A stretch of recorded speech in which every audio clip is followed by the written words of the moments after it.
Hello everybody. Unfortunately today my normal recording technology is a little wonky. So I'm recording this lecture on the Mughal Empire on my phone. The slides will be posted on the course calendar, but I will also be showing you wonky screenshots of the presentation as we proceed through the lecture. So let's go ahead and get started. Right, so if you would just take a look at the screen here, this is a screenshot of the Mughal Empire title slide, and what you can see here is a collection of some of the elite palace guards of the Mughal Emperor, and you can see that they are armed both with traditional hand-to-hand combat weapons, specifically these maces right here, but you can also see that they are armed with matchlock muskets. So like the other empires we've been looking at, they make use of both traditional styles of warfare and also gunpowder technology. So let's go ahead and get started. So the key dates for the Mughal Empire are begin in 1526 when the Mughals invade India from Persia. The Mughals are a Persian group of kind of high-ranking nobles who bring their own army of Persian Muslim folks down into India from the northwest and invade and conquer the northern region of India, which is going to be the core of the Mughal Empire. The first great ruler of the Mughal Empire is Akbar the Great, and he is remembered for a number of reasons. His two main accomplishments include establishing a certain degree of religious toleration between India's different religious groups, and he also establishes a fair degree of political centralization through reforms of the tax code and the Indian bureaucracy. Next up, kind of at the peak of Mughal wealth and glory, we have Shah Jahan, who was able to accumulate vast amounts of wealth from trade and then spent a lot of this wealth on some of Mughal India's most famous architectural projects, which we'll look at. And then toward the end of the Mughal Empire, we have Aurangzeb, who rules for almost 50 years, and who is much more religiously conservative, and who undertakes a sort of religious purification program in Mughal India, and attempts to reinforce certain conservative ideas from Islamic law. The Mughal Empire then sort of goes into a period of rapid decline. You see in the Battle of Plassey in 1757, a British expeditionary army is able to defeat local Mughal rulers and to establish itself as a major power in India. And from there, it's all downhill as the British East India Company conquers or makes treaties with local Indian princes and undermines the authority of the Mughal emperor. So let's go ahead and get started. So first of all, we've got geography. So this is the greatest extent of the Mughal Empire here. You can see that it includes all of modern-day India, except for, hang on.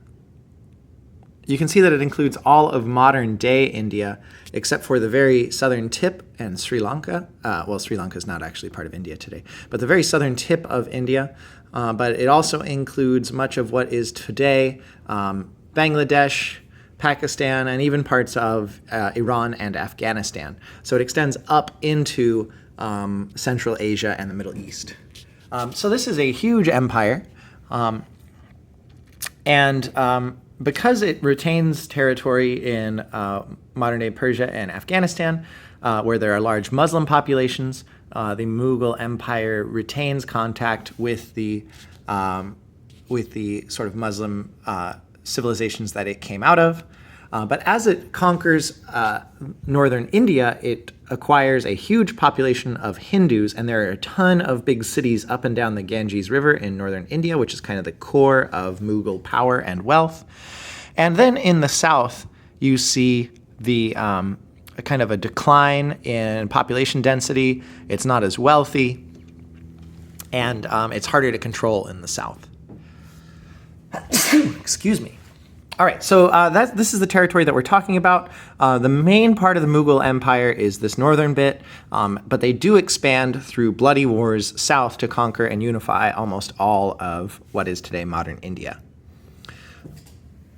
So the Mughals, like all the other empires that we've looked at, Russia, the Ottomans, and the Qing dynasty, use a powerful military to expand their control.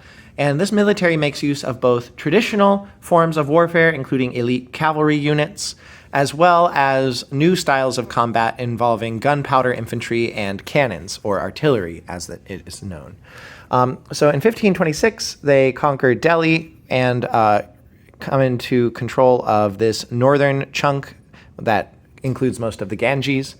Under Akbar, they expand their control even further. And then under Aurangzeb, they expand south into the southern parts of India. So the Mughal military involves a bunch of different types of units. Here we see Mughal heavy artillery with a cannon that's way bigger than a dude. Here we see a Mughal musketeer with a matchlock musket, and you can see his little powder horn here. And in this picture here, we can see the combination of artillery and traditional cavalry. You can see horse archers here, Mongol style. And so this is typical of not just Mughal conquest, but most of these gunpowder empires that we've been looking at, combining cavalry and artillery into a new effective tactic. Some interesting units that the Mughal army fielded included camels with mounted swivel guns on the hump. Swivel guns are kind of like small cannons. They're bigger than a musket, but smaller than a normal cannon. And the Mughals continued to use war elephants in combat. Primarily, the elephants were used for transportation, for hauling heavy stuff, but they were also sometimes deployed as military units as well, as you can see in this picture here.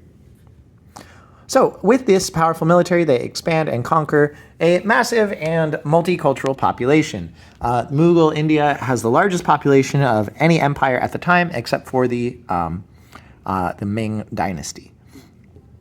So anyway, the top-ranking members of Mughal society were Muslims, who could trace their origin back to Persia, and some of them claimed to descend from the Mongols, which is what Mughal means in Persian. But these Muslim elites ruled over a super diverse population of different religious groups. The vast majority of these groups were Hindu, but Hinduism is itself widely diverse. So there's a whole bunch of different religions and a whole bunch of different types of practice, a whole bunch of different festivals. So even just trying to unify the Hindu population of India was never an easy task. So for example, here we see a traditional southern Indian celebration that involves kind of consecrating a cow, which is considered to be sacred in Hinduism. But we can also see down here, this is a statue of Jesus, but Jesus is sitting like the Buddha. And so Jesus and Buddhism were both incorporated back into Hinduism. And so Hinduism is a super diverse religion that includes a whole bunch of different worldviews within it. And then on top of the diversity between Muslims and Hindus, you also see a bunch of other religious groups that have smaller populations, including the Sikhs in northern India, who kind of combined elements of Islam and Hinduism, and the Jains down here, who incorporated some ideas of like Indian yoga and also Buddhism, but then kind of put their own unique twist on it. You can see they're covering their mouths here, and that is because the Jains believe in total nonviolence, even towards bugs, and they cover their mouths to avoid accidentally swallowing flies. So there's a whole bunch of different groups, and the Mughals have conquered all of them, and now they need to try to rule over them. How's my video doing? Doing all right? Okay, cool. I hope the quality's doing okay. I'm sorry that this is kind of, you know, not ideal. But let's keep going. Okay, cool. So, what did the Mughals do in order to attempt to establish political legitimacy? Well, the guy who really got things going and who kind of set the foundation for the Mughal Empire was Akbar.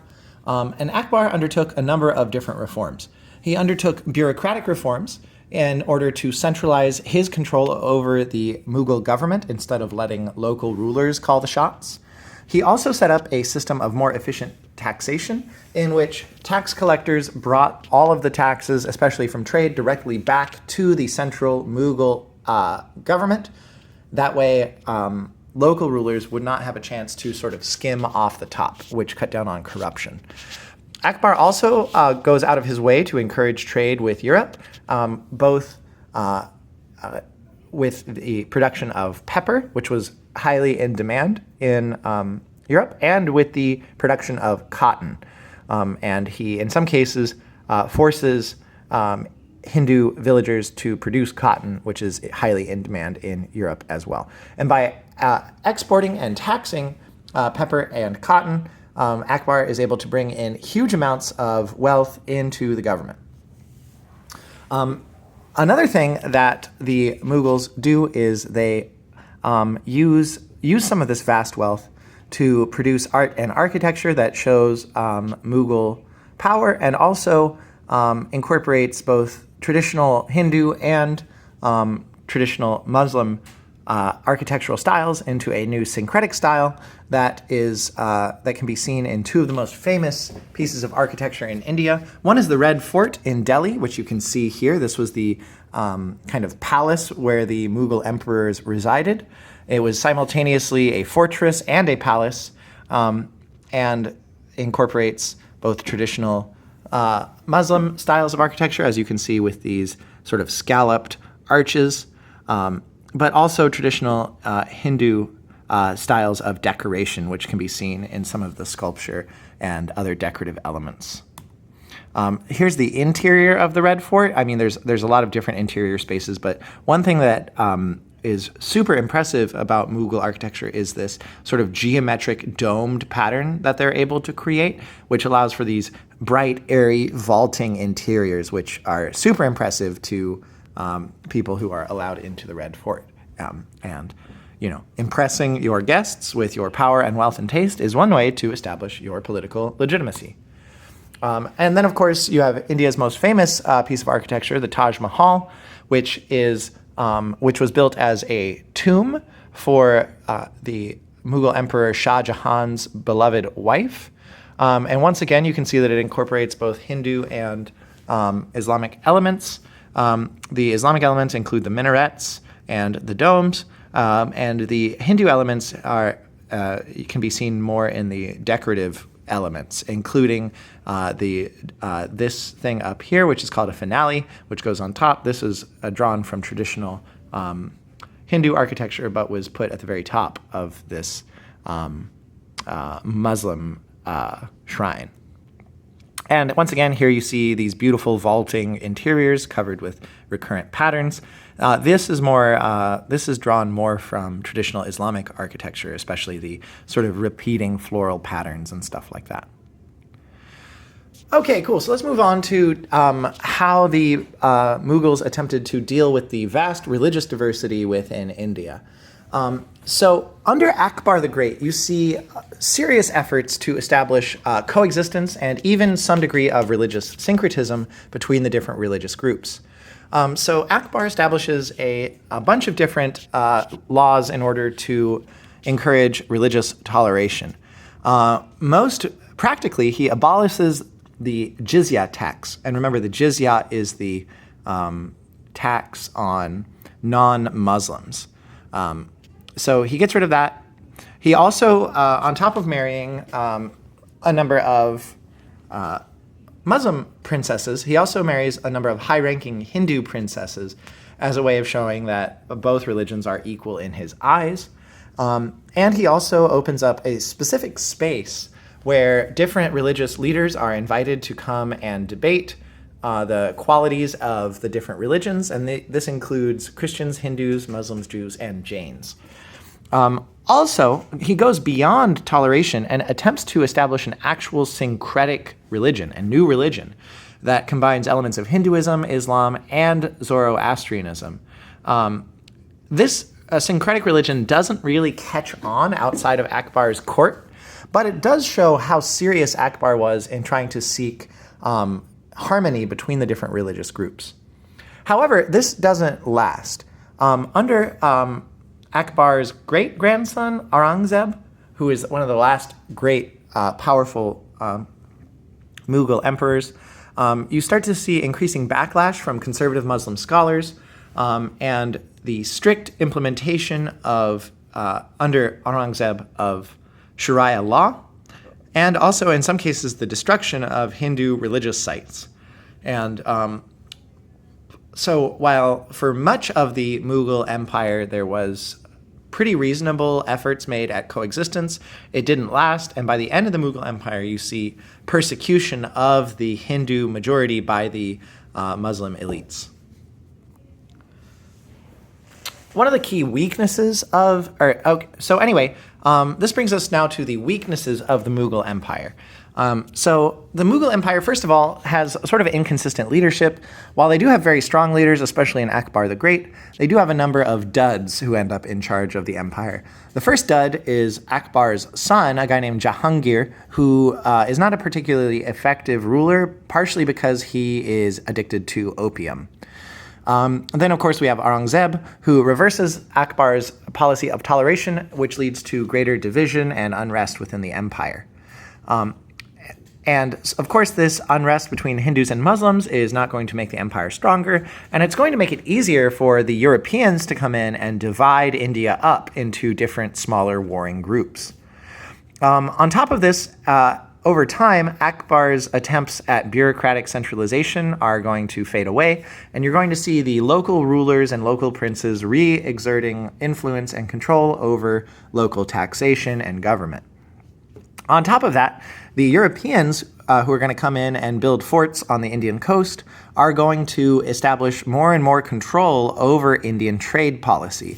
And this is going to include the Portuguese, the Dutch, the French, and the English. But eventually the English are going to emerge victorious over all of their competitors, and they're going to eventually use the vast profits of trade to finance conquests within India. And they're going to slowly pick apart the Mughal Empire as they conquer and then play different princes off against one another.